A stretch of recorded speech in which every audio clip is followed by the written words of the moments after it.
For 4 years in the United States of America, we had a president who stood up at press conferences and talked tough about Vladimir Putin, and then Putin invaded Ukraine and destroyed a significant chunk of the country.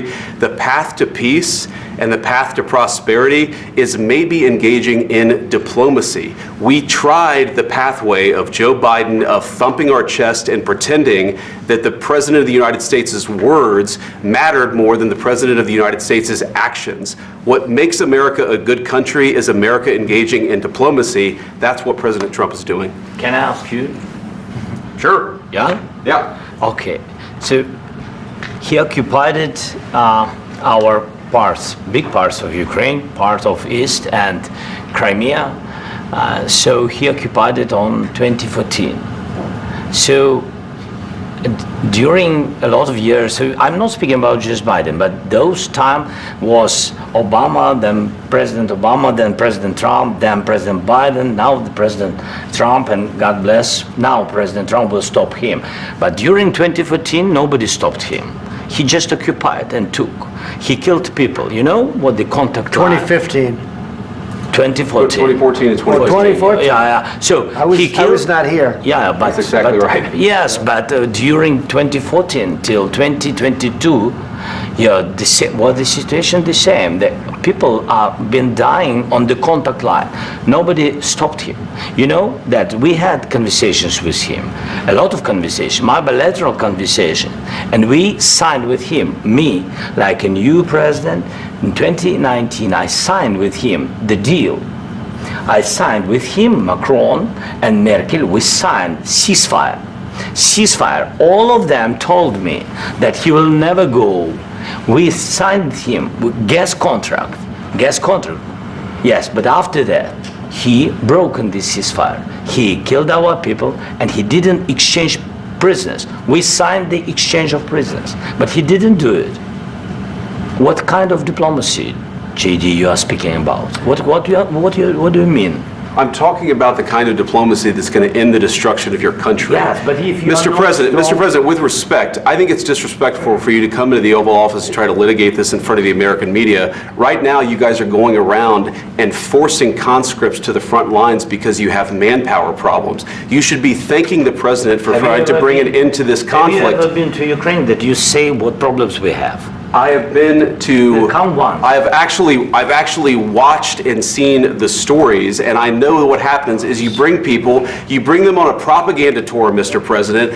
Do you disagree that you've had problems bringing people into your military? And do you think that it's respectful to come to the Oval Office of the United States of America and attack the administration that is trying to prevent the destruction of your country? A lot of questions. Let's start from the beginning. Sure. First of all, during the war, everybody has problems, even you, but you have nice ocean and don't feel now, but you will feel it in the future. God bless. You don't know that. God bless. God bless. You will not have a war. Don't tell us what we're going to feel. We're trying to solve a problem. Don't tell us what we're going to feel. I'm not telling you. Because you're in no position to dictate that. Remember this. You're in no position to dictate what we're going to feel. We're going to feel very good. You will feel influenced. We're going to feel very good and very strong. You will feel influenced. You're right now not in a very good position. You've allowed yourself to be in a very bad position, and he happens to be right about it. From the very beginning of the war. You're not in a good position. You don't have the cards right now.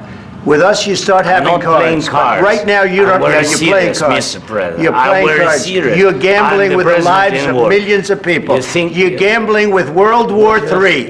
You're gambling with World War III.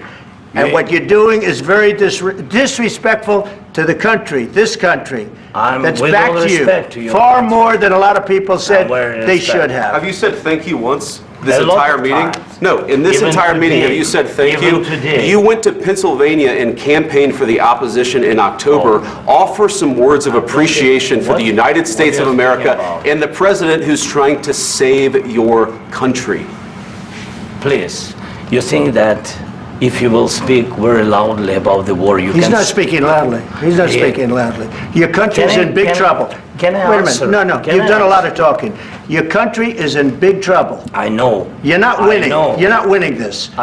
you have a damn good chance of coming out okay because of us. Mr. President, we are staying in our country, staying strong from the very beginning of the war. We've been alone, and we are thankful. I said thanks you haven't in been this alone. cabinet, You and haven't not been only alone. in this cabinet. We gave you, through I this said thank stupid you. president, $350 billion. You voted we gave for you your military equipment, You and you voted men for are your brave, but they had to use our military. What about if, West if Speaking? you didn't have You our invited military me- equipment, You invited if me you to didn't speak. have our military equipment, this war would have been over in 2 weeks. In 3 okay? days, I heard it from Putin. In 3 days, this is something Maybe new. less. In 2 weeks, of course, yes. It's going to be a very hard thing to do business like this. I Again, tell you. just say thank you. I said a lot of except times that thank there, you except to that, American people. except that there are disagreements, and let's go litigate those disagreements rather than trying to fight it out in the American media when you're wrong. We know that you're wrong. But you see, I think it's good for the American people to see what's going on. I understand, sir. I think it's I very understand. important. That's why I kept this going so long. You have to be thankful. You don't have the I'm cards. thankful. You're buried there. Your people are dying. tell you You're again, running I low on know. soldiers. Listen, Don't please, you're running Mr. low on President. soldiers. It would be a damn good thing. Mr. And then President. then you tell us, I don't want a ceasefire. I don't want a ceasefire. I want to go and I want this. Look. If you could get a ceasefire right now, I tell you, you take it so the bullets stop flying and your men stop getting killed. Of course, we want to stop the war. But you're saying you don't want a ceasefire. But I said to you, I want a ceasefire. with guarantees. Because you'll get a ceasefire faster than an agreement. Ask our people about ceasefire, what they think. That wasn't doesn't with matter me. for you what- That what wasn't this with me. means.